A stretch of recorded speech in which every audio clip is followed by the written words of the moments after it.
Hi, I'm Keishi Foecke. Yes, I am a junior at Washington University in St. Louis, studying global health and American culture studies. And this is my first ever experience at all with any sort of journalism. So very thankful to the Pulitzer Center for this really awesome experience. And today I'm going to be presenting about my project, which was on the hashtag #MeToo movement in Uganda and the work that's being done to end sexual violence there. So just as some background context, Uganda is an East African nation. It was a British colony up until the 1960s. It's located right there. The big lake on the southern end of the country is Lake Victoria, which also is a main resource for the country. And then the specific city that I was in is Iganga, which is essentially a transit city, so not tiny, but not huge either, about 50 or 60,000 people, located about 65 miles from the capital of Kampala. 65 miles takes probably about 3 hours to drive just because of the road conditions. So Uganda has a population of about 50,000 people. It's located right on the Trans-African Highway, one of many, but one of the ones that runs completely east to west, straight through the capital of Kampala as well. And just its location right along the highway has a really big impact in the types of people who live there as well as who travel through it. For example, there are a lot of long-distance truck drivers who drive through it. And then it is a predominantly Muslim district of Uganda, even though Uganda is about 85%, I believe, Christian. So sexual violence in Uganda is essentially highly taboo and highly stigmatized. It's not really something that's talked about, but neither is sex more generally, so let alone sexual violence. Essentially, victims face an impossible decision when it comes to sexual violence if they are a victim. They have the option of staying silent or speaking out, and often not being believed, even by their family members or those closest to them. Furthermore, mental health services are not exactly like the cultural norm yet in Uganda. They're beginning to become more of a norm, but I think it's the same case in the United States. We're only starting to get there in terms of normalizing mental health conversations. And it's also a very patriarchal and culturally conservative society. Uganda is known for its 2009 anti-homosexuality bill that was referred to colloquially as the Kill the Gays bill, because it basically stated that being homosexual was punishable by death. It was shot down or struck down in 2013, so I believe it was in place for a few years after they stopped receiving a large amount of foreign aid that had been coming in before, including from the US. But what is interesting is that even though they stopped receiving government and official foreign aid, they received a huge uptick in aid from international religious organizations. And furthermore, as just an example, when I attended an educational session about sexual violence with primary school students while I was in Uganda, they were asked by the facilitator of a local NGO to name a few forms of sexual violence. She was looking for examples such as rape, defilement, child marriage even, and one of them even said homosexuality. This is a picture of the No More Silence campaign that was organized in Uganda just this past December, and it was a march through town that ended up garnering about 600 people attending. So this was a really important, visible public first step in ending essentially what is a silence around the topic of sexual violence. And one of the NGO workers that I spoke to said that everyone knows about sexual violence, but it's like an open secret. Furthermore, the idea of marital rape is something that is almost never discussed as well, because there's the perception that once you're married to someone, you're consenting always. And one of the quotes from one of the women that I interviewed was, "Some people don't believe that women are ever raped. For example, in the marriage, there's no way that a woman would say she was raped by her husband. Women are trained to be like sexual beings. You are groomed to sexually satisfy a man, to bear children, to do all these things. That position that women were placed in made them extremely vulnerable. Everything was normalized." And she's also the founder of an NGO that I'm going to be talking about a little bit coming up. In Uganda, 22% of women between the ages of 15 and 49 face sexual harassment in one form or another every year, which translates to over 1 million women. So this is obviously an enormous issue, and that's only the stats that are being recorded. Obviously, it's really hard to get stats for an issue like sexual violence. And there are also very few NGOs that address this issue. Rather, a lot of them address things like domestic violence, which are easier to prove, essentially. So the Girli Network is an organization that I became acquainted with while I was in Uganda. I actually went in to my project thinking I was going to be doing it about abstinence-only sex education. And then I got there and I just learned about this organization, learned about the work that was being done, and I emailed Kem and I was like, I have to change my project. So I feel really fortunate to have completely stumbled upon the work that's being done in Uganda. So it was founded by Rita, this is Rita right there, who's a native of Uganda. Just a little bit of backstory for her. She has been raped 6 times in her life. She is a member of the Church of Jesus Christ of Latter-day Saints, the Mormon Church, which has played a really big role in her coping and her recovery. But she essentially just found herself, obviously and very rightfully, frustrated by the lack of services and especially psychosocial support for victims. The first campaign, sorry for the graphic image, or the graphic words that I'm about to use, that they launched was This Is an Orange, which happened after a 13-year-old in Uganda was gang raped, and then they inserted an orange into her vagina. So while Rita already had the idea for this nonprofit organization because of her personal experience, this was the experience and the event that really tipped the movement in Uganda. So essentially, the Girli Network now, which stands for the Girls Like You Network, is a network of sexual violence-focused organizations that essentially have addressed the fact that there's a need for victim-centered and very trauma-informed sexual violence organizations in Uganda. And this is just an example of all the support resources that they offer.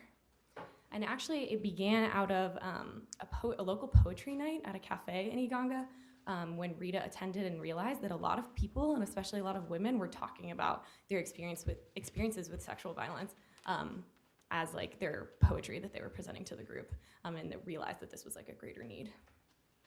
And so now, just as #MeToo movement has essentially reached the US and really provided victims with the courage to speak out and really empowered a lot of people, it's beginning to reach Uganda as well. They have activities such as educational sensitizations on sexual violence prevention for both boys and girls, awareness and advocacy campaigns, events including the No More Silence March, which was organized 2 weeks out and had over 600 people attend. And all of these women are dismantling the really harmful norms that have essentially been normalized and moralized in Ugandan society through community-driven work. So, thank you.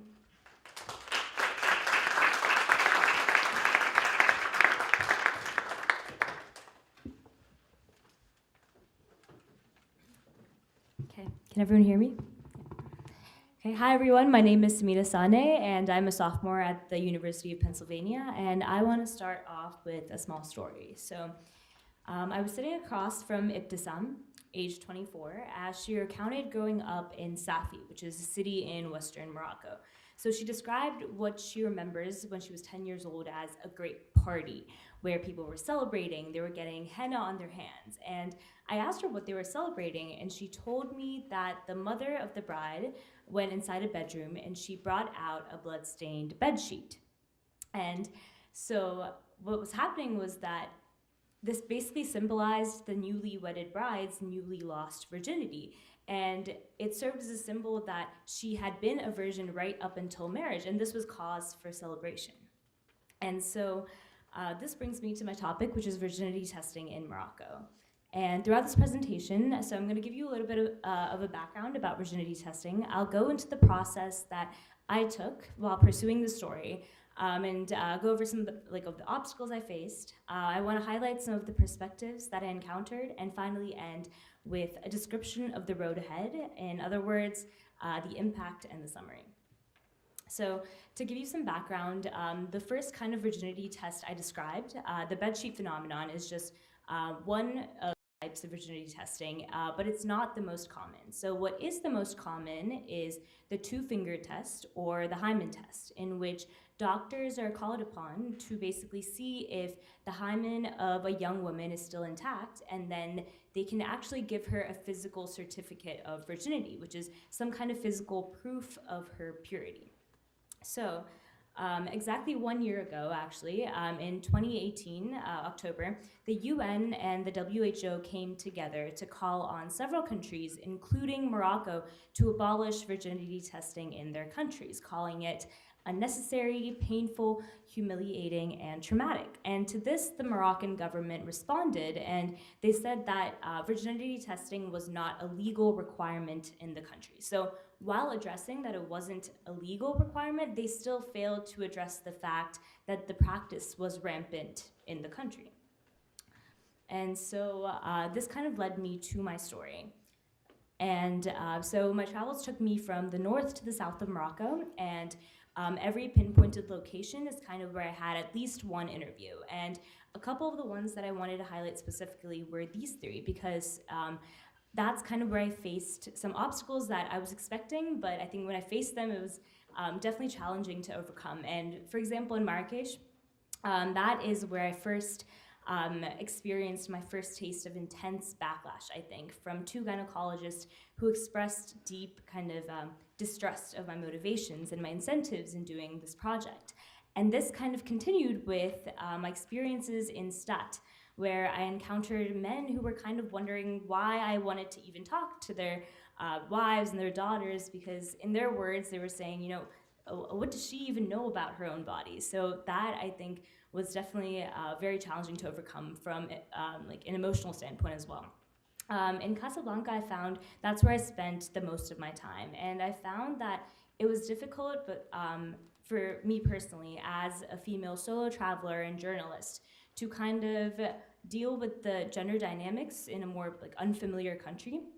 And so here, I think the best advice I received was from my fixer and translator on the ground, and she told me to kind of take those same experiences of harassment and the male-dominated cafes that I was seeing around me, and she told me to take those experiences because she said they happened to every Moroccan woman. So she said the best thing that you can do is take those experiences and use them to write a better and more well-informed story about virginity testing, which in itself is a topic that is so like entrenched in those same ideas of gender imbalance. And so wanting to highlight the story itself, due to the sensitivity of my issue, I wasn't exactly able to get pictures, for example, of every interviewee that I talked to. But I went through and I wanted to pick and choose a couple of quotes that I think do a really good job of highlighting the diversity of experiences of the women that I talked to.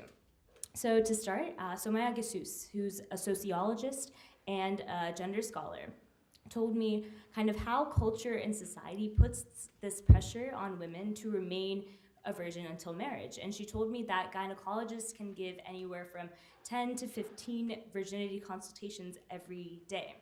And what's interesting is that a lot of the people who are waiting outside of that medical exam room, waiting to see if the young girl has her hymen or not, a lot of those people are usually mothers and grandmothers and aunts. And so that was something that I thought was very interesting, was kind of seeing this problem kind of driven amongst females in the community. Moving on, Dr. Iman Hatim was one of the first gynecologists that I talked to who actually admitted that she does give out the virginity certificate out of necessity, because she's had women come into her office, for example, the day after their marriage day, because they haven't bled. And they come in and they've been beaten and bruised by their husbands because he thinks that she wasn't a virgin when she married him. And so because she doesn't want this to happen to other women, she actually recommends that they get the virginity certificate before marriage as a matter of protection. Moving on, Samia, age 34. This was interesting because Samia told me that whenever she got her virginity test, it wasn't because her husband's family required it or because even her family forced her to do it. It was of her own volition, for the reason that she wanted to dispel the rumors going around her community that she was not a virgin. So here again, we see kind of these societal pressures acting in this example. And then finally, Ibtisam, age 26, kind of highlighted how the virginity certificate was necessary in the court of law because her sister, who was trying to get a divorce, her sister's judge actually asked her for a virginity certificate so that the judge could base his decision on whether or not the marriage had been consummated. So kind of taking the stories of all of these women that I talked to, I realized that there's a couple reasons for the continued usage of virginity certificates in Morocco. So I already kind of covered the reasons of divorce and annulment, but from multiple interviewees that I talked to, I also realized that it's often used in rape cases to determine the extent of the perpetrator's punishment. So for example, if a virgin woman is raped, her perpetrator would actually get a longer or more severe jail time than that of a perpetrator who rapes a non-virgin woman. So what this is inherently doing is determining the worth of a woman based on whether or not her hymen is intact. So because of this, what I kind of took away and what I realized ultimately is that the system itself is cyclical, right? So what happens is because of the necessity of virginity certificates in the court of law, this propagates its prevalence in culture and society. And because of this same prevalence in culture and society, legal institutions are further encouraged to keep using it in the court of law to decide the fate of these young girls. And so I want to take a minute and just highlight the road ahead. Because I had the opportunity to meet so many amazing women who are really at the forefront of this battle against virginity testing. So these are just a couple of them doing things from starting organizations that are advocating for education for judges and police officers on the harms of virginity testing to, for example, Betty Lutchger, the founder of Mali, actually has her own campaign, and she just released a statement called My Vulva is Mine, which is inherently also against virginity testing. So I just want to take a second and highlight that despite the dire consequences of virginity testing, there are so many women at the forefront of this battle who are making this change happen. So on that note, I just want to thank the Pulitzer Center for this opportunity today, and thank you all for listening. And finally, I think my fixer/translator is also watching the live stream, so I just want to thank her for all of her help and support as well. Thank you.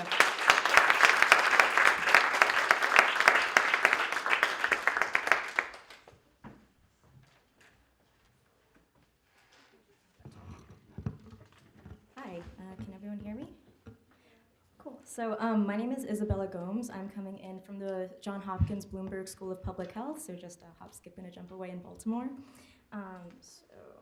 My story is about domestic sex trafficking in the American healthcare system. So my story is called Discharged: The Missed Cases of Sex Trafficking. Now, before we start, I really just want to talk a little bit about what is sex trafficking and the scale of it. It is the second most lucrative industry in the world. It's second only to the drug trade. In fact, every year it generates $99 billion in tax-free profits.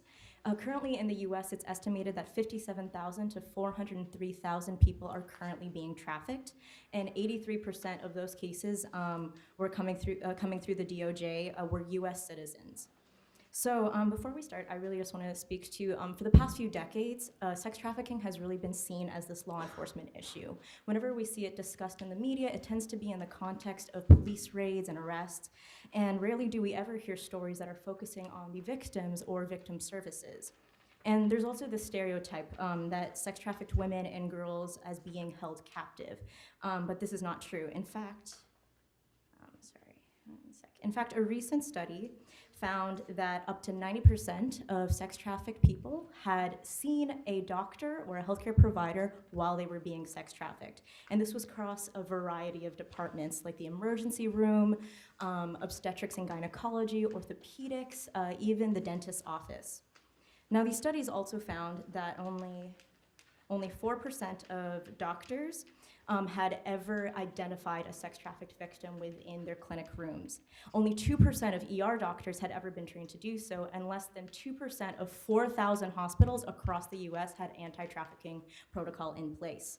So the problem is this: tens of thousands of sex trafficked victims every year are potentially entering and leaving the healthcare system, never receiving the care or the resources that they need. Now, from a healthcare perspective, this is just really devastating because victims of sex trafficking really suffer a whole host of medical issues while they're being trafficked, and these issues last long after they escape, if they ever do. In fact, studies have found that 99% of sex trafficked victims had suffered physical issues, 98% suffered sexual health issues, and 2/3 experienced psychological health issues. And this ranges from issues like bruises and cigarette burns to kidney cancer and permanent nerve damage, urinary tract infections, STIs, unintended pregnancies, anxiety, depression, complex PTSD, and suicidal ideation. In fact, one person I interviewed even had chemotherapy while they were being sex trafficked. Now, meanwhile, similar issues like domestic violence and child abuse actually do have public health protocol and medical protocol in hospitals across the US. Most doctors are trained in how to respond to sexual assault, and hospitals do have mandatory reporting for child abuse. However, this really has not translated into protocol for anti-trafficking. So, sorry, my slides I think are a little bit in. So I'd like to introduce, sorry.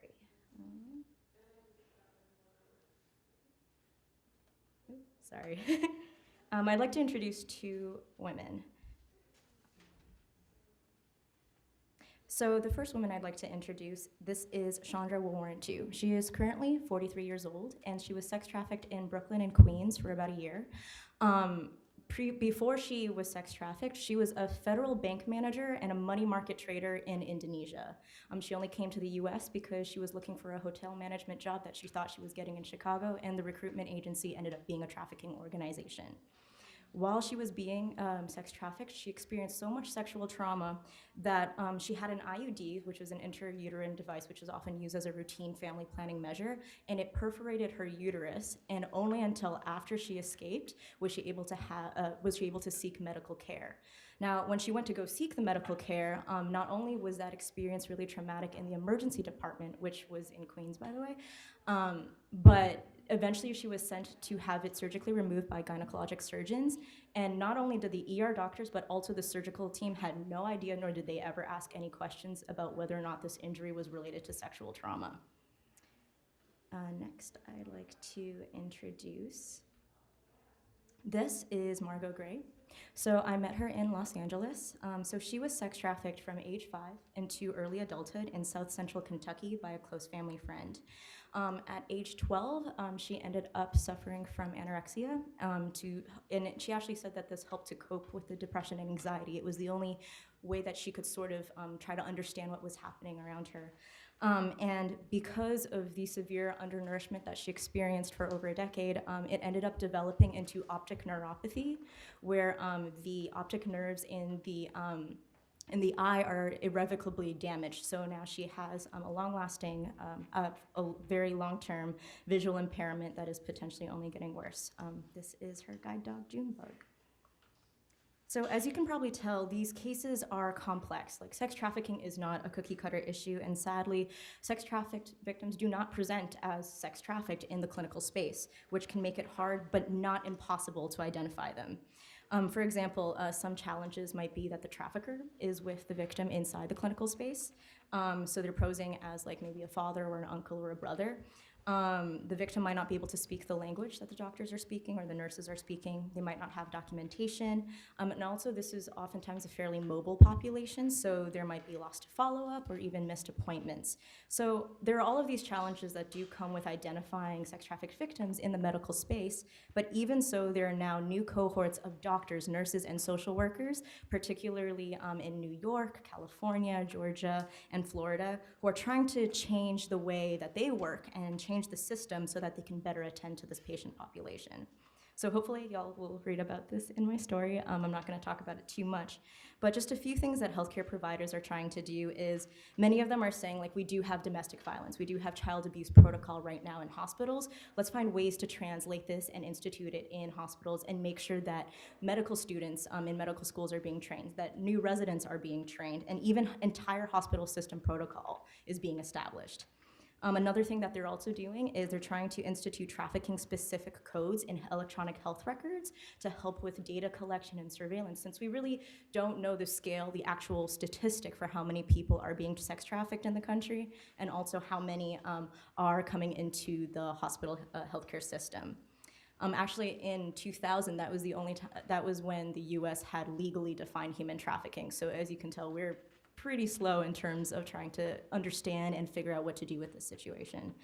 And then finally, there's just so many doctors and nurses and different healthcare providers that are really advocating for increased victim services and funding for victim services. One of the biggest things that I kept on hearing from doctors is, what is the point of me trying to identify a sex trafficked victim if I have no resources to give them? Which is actually very true, because that entire process of trying to identify someone can actually be re-traumatizing for that patient in itself, especially if you have no ability to send them to housing or to say, here, there are long-term mental health care resources, or if you ever do feel like you're at a point where you are ready to leave your situation, these are the resources I can provide you. And yeah, so what they're basically saying is, yes, these cases are complex and healthcare providers are not going to be able to catch all of them, but for too long, the ignorance of the system has prevented them from providing the care, the support, and the resources that these patients need and deserve. Great, thank you so much.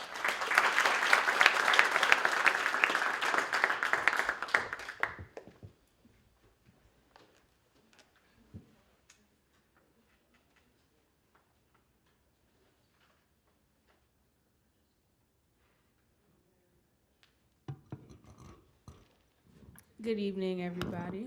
So I'm Dasia Henry. I'm representing Howard University. I just graduated in May, and I'm currently a master's student at Arizona State University. And my project is on gender-based violence in Guyana. So I actually have not gone yet. I'm going over winter break. So this is about my project that I will do. So basically, my investigation seeks to unearth the nuances of colonialism and how they've contributed to the problem of gender-based violence in Guyana, specifically like the psychological effects on the Afro-Guyanese and Indo-Guyanese people there. So this is Guyana. It should say that it's the only country in South America where the official language is English. And it's also one of the poorest countries in the Western Hemisphere. So it goes back and forth, second and third with Nicaragua, so only behind Haiti.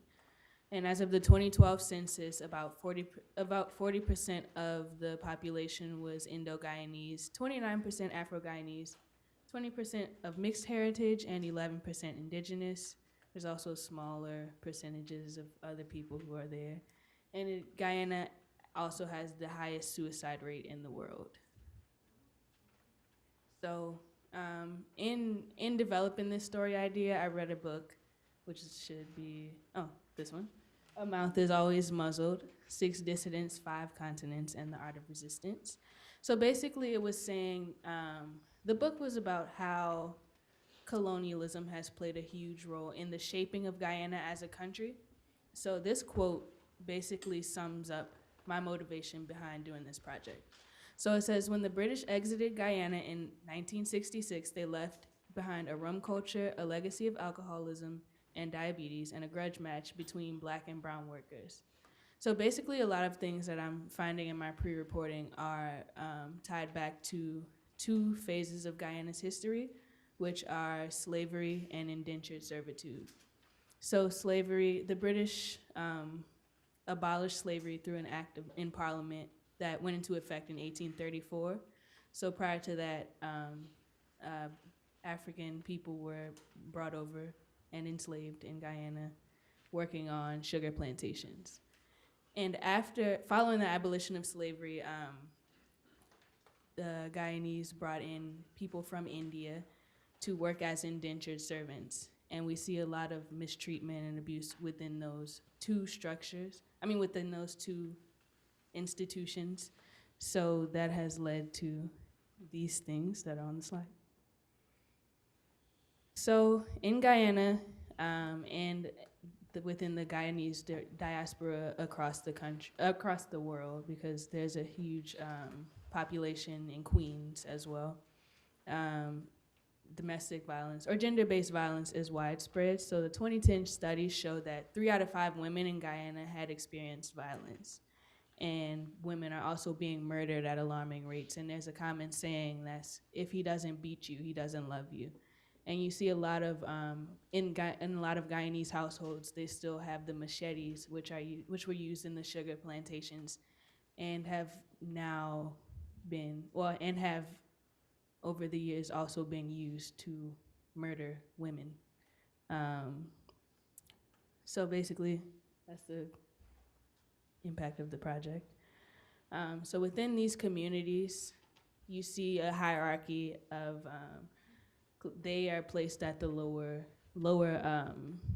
position in the hierarchy, and women are seen as property within that. So women are seen as below. And in both communities, so indentured men were outnumbered hugely by men, as well as in the enslaved populations. So they were often prostituted, beaten, and they tried to use women as a symbol of, this is my property. So that's basically the root of this. So these are 2 books that I'm using in my reporting and just in my research. So the first one I mentioned, and the second one is a book. So the author's, this is a picture of the author's great-great-grandmother, who was an indentured woman coming from India, and she made the trip alone. So you see a lot of indentured women faced a lot of the same issues that were seen on the boats that brought over slaves as well. So women who made this journey were often thought of as they were prostitutes, or something had to be wrong with them for them to be traveling alone to this country to do work. So phase 1 is slavery, which was abolished in 1834. So like I mentioned, men outnumbered the women, sometimes as much as 100 to 1. And this was described in the book, as well as leading men to a feral state, basically taking advantage of these women just because they could. So within enslaved people, women were brutalized, but also they were brutalized by the white men who were the plantation owners, or who were working on, or who were overseeing the plantations. And then enslaved women were also prostituted to make money for the slave owners. They would prostitute out their slaves. And then between 1834 and 1917, Indo-Guyanese women were brought in, Indian people were brought in, which are now Indo-Guyanese, to work on those sugar plantations. So again, they were outnumbered, and single women who didn't belong to a husband, because these women were seen as property. Single women who didn't belong were scrutinized. This leads us to the aftermath of where it is now. There's that saying, if he beats you, he loves you. And then here are some facts. So the woman on the right is Gayatri Hardat. She was murdered in New York City. She was an Indo-Guyanese woman living in New York City by her fiance. So a lot of times, the people who are murdering or abusing these women are their partners. So some facts that 3 out of 5 women in Guyana have experienced gender-based violence. 58% of child abuse cases are girls. And there's a study that says it's only on the rise. So according to the First Lady of Guyana, reported incidents rose from 74.8% in 2011 to 89% in 2017. So we see that it's an issue that's not going away. So basically, my investigation would be to see how it manifests differently within each of those populations. So a couple cultural factors came up. So when I was speaking with an Indo-Guyanese woman who started these are some cultural factors that that played into that. So, and just keep in mind that this is an issue all over. It's not just these marginalized populations, but in my investigation, I'm showing how it manifests differently within these populations. So, thank you.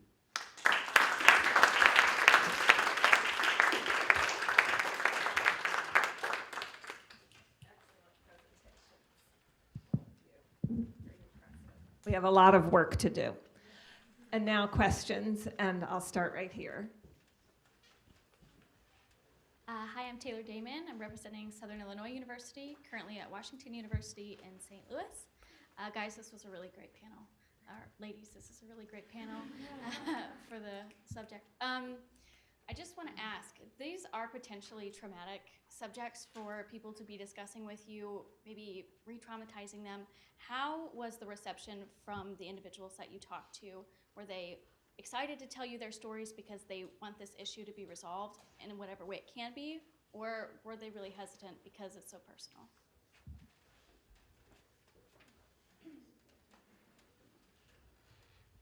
So clearly I haven't gone yet, but I've done some interviews, and there's one.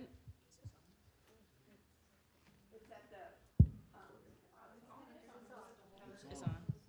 Okay, so some of the women that I spoke with, well, all of the women that I spoke with were survivors of gender-based violence, and these women are people who are speaking out, who want to change it, but a lot of it that they are speaking for a lot of people who have not spoken up, who are seeing these, who are experiencing this. So, I mean, it's a tough thing to discuss, but there are people, well, in my pre-reporting, there are people who are willing to discuss because this is something that, in their words, this has to end. So yeah, sorry, is it? Yeah, okay. So one thing that kept on coming up with my story for sex trafficking was the phrase triggers. Like different people have different triggers, and we have to understand that we won't know all of them, but we do have to be sensitive to it when they bring it up. And one thing that I did notice that different people, they had such different triggers. So for example, there was this one woman who I interviewed, I won't say who it is, but she had experienced really extreme sexual health issues, and the way that she described her experience was very medically graphic. But then when I asked her questions about mental health, she was very resistant to answering questions about that, and she said, no, that's gonna re-traumatize me. Meanwhile, another person was very, very descriptive about mental health issues and the drug addiction issues that they had experienced, but then didn't want to talk about any of the other medical issues. She did tell me about them, but said that they were off the record. So I think one thing that I really realized throughout this process was different things traumatize people very differently, even if the medical issues that they're dealing with are similar. So really respecting those boundaries and making sure that they know that I am a journalist, and that while they are disclosing a lot of different things to me, to be really receptive to understanding which parts are okay to share, which parts are not. And if they call me weeks later saying I actually don't want my story described, or can you take this out? For sure, absolutely, because these people have had so much power, control, and privacy taken away from them that I didn't want to be part of that experience that continued to do that. So I think it was really important to make sure that they knew that they were and I don't want to say they had control over the story, but they did have control over their stories and how I included them. I think I would definitely agree with that, and I really agree with the concept of the trigger, and as well, I think I've faced a lot of resistance in that regard as well, and I think knowing when to kind of go with the flow rather than keep pushing is kind of key when it comes to having these conversations. So for example, one of the women that I talked to that I mentioned, her sister was in a divorce case, so she gave me her sister's number and encouraged me to talk to her sister, but as a doctor and a feminist, as opposed to using kind of her experience getting the virginity certificate. And so whenever I was talking to her and we kind of got near to the personal experience realm part of the story, she showed me kind of a lot of hesitation and resistance, and that's kind of when I knew not to push too much and not to kind of overstep, because like you said, these women have been through a lot already, and they kind of have control over their own story. So I think recognizing that is definitely kind of key to both having these conversations and telling the stories. Yeah, sorry, that's a really good question, and I want to completely echo what Isabella said. I agree with all of that, and also just like I would say in my experience in general, it was kind of both. In regards to your question, it was that there wasn't necessarily a hesitancy on their end to tell their stories. They actually really wanted to, in all of my interview experiences, but it was just really, really hard. So it wasn't necessarily a hesitancy. It was just like they said, just bringing up memories for them that a lot of them never thought that they would have to think about again. So it was just being really, really mindful of that and not overstepping and not pushing too hard when it was clear that they didn't want to, but also just letting them facilitate like the flow of the conversation and tell them as much or as little as they wanted me to. But I think in general, they did want to tell their stories. It was just really painful. Okay, good questions.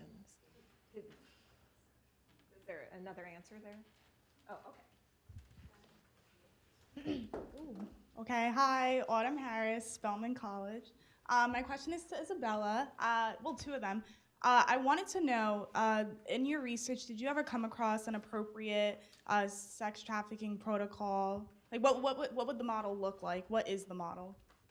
Yeah, so excited to talk about this. The response aspect is always really inspiring. So there are organizations, first, a lot of them are in New York and also Northern California, but they're actually, okay, so there is, so excited. There is actually a healthcare system in California that has an entire protocol right now that is being developed, and it's led by a survivor of sex trafficking, and actually so many people who are working with her on the board are sex traffic survivors. So they're trying to come up with questions where doctors, nurses, social workers, actually quite literally anyone inside the hospital system, from like security, front desk, everyone could sort of be attentive to the red flags of sex trafficking, first of all. Like maybe the patient is very reserved or apathetic. Maybe they have someone who has sort of like a dominating presence around them. Maybe they're not speaking for themselves. Maybe that person's holding their documentation for them. Any number one of signs. First of all, like how do you sort of like notice suspicious circumstances? And then also just a whole host of questions that providers can really ask. That's sort of like a list of trauma-informed, victim-centered questions that won't really re-traumatize the patient, but also let them know like, you're experiencing this, let's sort of put this in this framework of, do you understand that this could potentially be a crime that is being committed against you, or these are potential resources that we have that are local, and we're by no means trying to like rescue you from the situation, but if you are ever ready, like here's what we can help you do, and like to really find this like framework that is safe for the patient.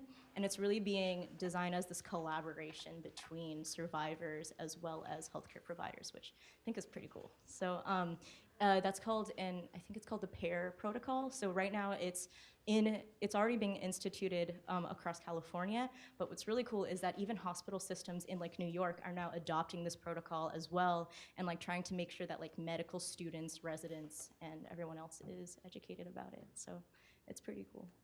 And it at the bottom has like the National Trafficking Hotline phone number.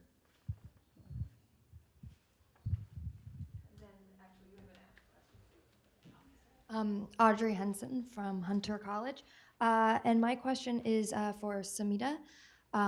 So you talked a lot about women and their virginity and the sacredness of it within their culture. Was there any responsibility put on men to help preserve that sacredness of their virginity, or is it 100% on the women and the men just kind of like do what they want?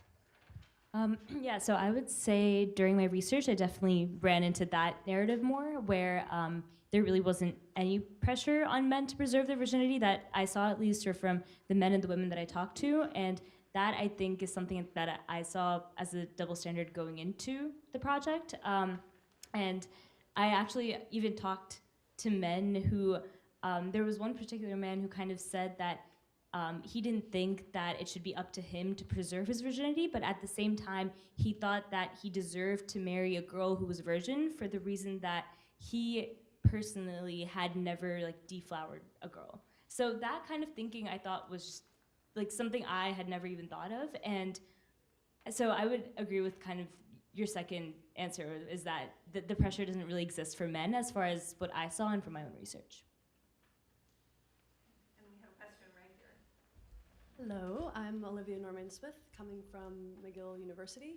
And I also have a question for you, Samidha, and I hope that I articulate this well. I'm wondering if,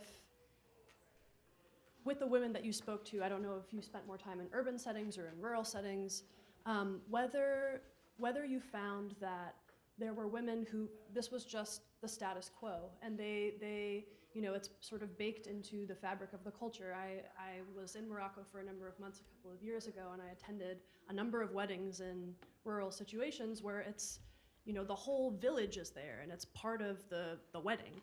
And so there's an injustice, but perhaps the individual doesn't perceive it to be an injustice in that context, and it's wrapped up in perhaps anxiety. I mean, I know that there are plenty of ways that a hymen can be broken as well outside of intercourse. So I'm sure there's that, but on the other hand, there's social acceptance, and there's ritual, and all of these very complex, nuanced types of experiences. So I'm wondering, with the women who are leading these initiatives that you had up on the screen at the end, how are they grappling with that, and how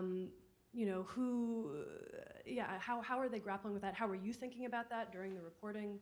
Any reflections? Yeah, wow, that's a really good question. I would say, in regards to your first question about the women that I had up on the screen at the last part of my presentation, I think that they're all dealing with this kind of same issue in very different ways. So to answer your question, for example, the first woman I had up, Dr. Asma Lamrabit, she is a gender scholar, and she kind of told me how she was reading the Islamic sacred texts from a very feminist and reformist point of view. And so this I thought was really interesting because she wanted to show people that the concept of virginity wasn't necessarily a religious concept, but one that was more rooted in social and cultural norms that she thought should be revised. So I think that that's definitely one way of looking at it and dealing with it, kind of recognizing the fact that this tradition is very rooted in culture, but kind of convincing people that this is maybe something that we need to try to change. As for the other women, for example, Betty Lutchger, who is the founder of Mali, which is a civil rights movement in Morocco, I think has a very radically different way of looking at it. So Mali is very liberal. It's one of the only very liberal movements in Morocco right now. And she prefers to kind of do her campaigns in very ways that kind of make a stand. So for example, I mentioned the My Vulva is Mine campaign, which is kind of very out there, so she doesn't we had a 2.5 conversation, and she was I saw this passion radiating from her, and she kind of believed in the feminism that I would call more kind of the Western norm of feminism, but that we look at today. And I think that her way of looking at it was very different because she kind of took more radical views that, considered radical in Morocco right now, but at the same time, she thought that if she was the first one to do it, then others and other organizations, other feminists, others would likely follow along at some point. So I think that everyone has a very different way of creating change, keeping in mind the issue that you suggested, and I don't think there's necessarily an argument for which one works better, but I kind of saw that they were all right in their own ways.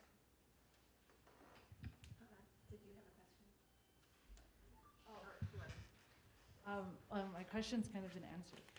So hi, my name's Hannah Diaz. I'm from Columbia University. I guess my question was, so we have this panel and it's on women's health, but we're talking about violence and patriarchy, and these are very urgent issues. How are you going to communicate these narratives and the urgency of it in your stories? I feel a lot of outlets or things kind of tone it down a little bit or try to find catchy ways. What kind of things are you considering in the way you write? Yeah. I have an answer for this. So my background is in biostatistics, so as you guys probably noticed during my talk, I brought in a lot of statistics and data. Sorry about that. But one thing that I think was really helpful was a lot of the statistics that I kept on finding were dispelling a lot of myths, and then I was able to use that data and like I interviewed about like 25 survivors and like try to find stories that sort of illustrated that data. So I think what was really helpful is that I think throughout my reporting, I would like talk to friends about like sex trafficking, and they would have different questions that sort of brought up different myths. And what I thought was really helpful was that data is like to an extent like irrefutable. Like if you're able to say like there's this statistic and then follow it up with like this story, I think that really like humanized the information and made it more concrete in people's minds, which I think definitely helped.